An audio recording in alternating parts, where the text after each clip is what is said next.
வணக்கம்.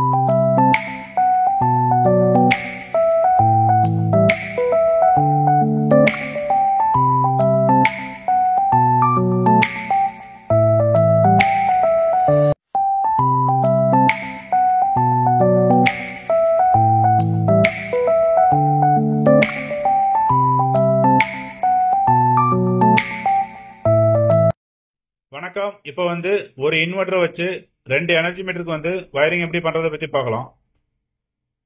அதுக்கு தேவையானது பாத்தீங்கன்னா 2 230 வோல்ட் ரிலே, பைப்பின்ல பாத்தீங்கன்னா 2 230 வோல்ட் ரிலே. இந்த 2 230 ரிலே வச்சு வயரிங் எப்படி பண்ணலாம்னு பார்க்கலாம். ஃபர்ஸ்ட் எனர்ஜி மீட்டர்ல இருந்து பேஸ் நியூட்ரல் எடுத்து இன்வெர்டர்ல கனெக்ட் பண்ணியாச்சு. இன்வெர்டருக்கு இன்புட் கனெக்ட் பண்ணியாச்சு. இன்வெர்டரோட அவுட்புட் எடுத்து ரிலேவோட காமன்ல கனெக்ட் பண்ணிக்கிங்க. ஃபர்ஸ்ட் ரிலேவோட காமன் பாயிண்ட்ல. அடுத்து ரிலேவோட என்சி எடுத்து செகண்ட் ரிலேவோட A1ல கனெக்ட் பண்ணிக்கிங்க. பேஸ் இன்வெர்டர்ல இருந்து ஒரு பேஸ் எடுத்து டைரக்டா NO பாயிண்ட்ல கனெக்ட் பண்ணிக்கிங்க. செகண்ட் ரிலேவோட NO பாயிண்ட் நார்மல் ஓபன்ல கனெக்ட் பண்ணிக்கிங்க. அடுத்து ரிலேவோட காமன் எடுத்து லோட்ல கனெக்ட் பண்ணிக்கிங்க. எங்க லோடு தேவைப்படுதோ அங்க கனெக்ட் பண்ணிக்கிங்க. அடுத்து second energy meter. Second energy மீட்டர்ல இருந்து பேஸ் எடுத்து டைரக்டா ரிலேவோட A1ல கனெக்ட் பண்ணிக்கிங்க. ரிலே நம்பர் ரிலே 1 A1ல கனெக்ட் பண்ணிக்கிங்க. அடுத்து இதோட நியூட்ரல் எடுத்து ரிலே 1 ரிலே 2 ரெண்டுக்கு லூப் பண்ணிக்கிங்க. செகண்ட் எனர்ஜி மீட்டர்ல இருந்து ஒரு பேஸ் எடுத்து ரிலே 2 NCல கனெக்ட் பண்ணிக்கிங்க ஒரு பேஸ். இப்போ இது எப்படி ஒர்க் ஆகுதுன்னு பாத்தீங்கன்னா second energy meter power off ஆயிடுச்சுன்னா இதோட பேஸ் நியூட்ரல் இந்த ரிலே ஆஃப் ஆயிரும். எனர்ஜி மீட்டருக்கு பவர் ஆஃப் ஆயிடுச்சுன்னா இந்த செகண்ட் எனர்ஜி மீட்டருக்கு பவர் ஆஃப் ஆயிடுச்சுன்னா இந்த ரிலே ஆஃப் ஆயிடுச்சுன்னா இந்த ரிலே ஃபர்ஸ்ட் ரிலே ஆஃப் ஆயிரும். ஃபர்ஸ்ட் ரிலே ஆஃப் ஆயிடுச்சுன்னா இன்வெர்டரோட பவர் டைரக்டா ரிலேவோட காமனுக்கு வந்துருது. இந்த ரிலே ஆஃப்ல இருக்கு. காமன்ல இருக்க பவர் டைரக்டா என்சி வழியா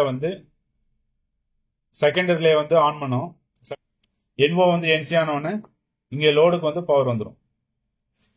இங்க எனர்ஜி மீட்டருக்கு பவர் வந்துருச்சுன்னா இங்க கரண்ட் வந்துருச்சுன்னா இந்த ரிலே ஆன் ஆயிரும். ஃபர்ஸ்ட் ரிலே ஆன் ஆயிரும். அப்போ இன்வெர்டரோட பவர் பாத்தீங்கன்னா NCல இருக்கு. இந்த ரிலே ஆன் ஆனவொன்னு NC நார்மல் ஓபனுக்கு போயிடும். நார்மல் ஓபனுக்கு போயிடுச்சுன்னா இந்த செகண்ட் ரிலே ஆஃப் ஆயிரும். இந்த செகண்ட் ரிலே ஆஃப் ஆயிடுச்சுன்னா நார்மல் பவர் NCல இருக்கு. இதோட NC பவர் டைரக்டா லோடுக்கு வரும்.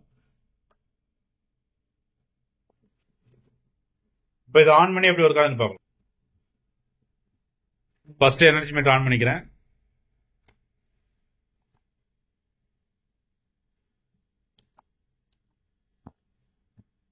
இப்போ பாத்தீங்கன்னா எல்லாம் ஒர்க் ஆகுது. இப்போ எனர்ஜி மீட்டர் 2ல பவர் ஆஃப் ஆயிடுச்சுன்னா இப்போ இன்வெர்டர் வழியா ஒர்க் ஆகும்.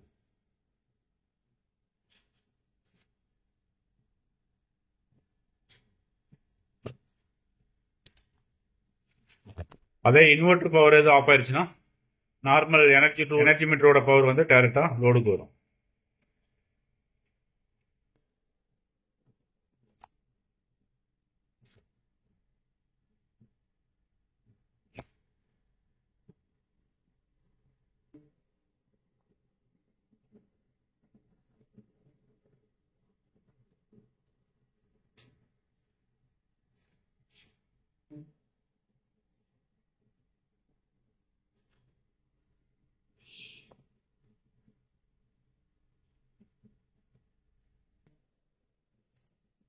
Thank you for watching video.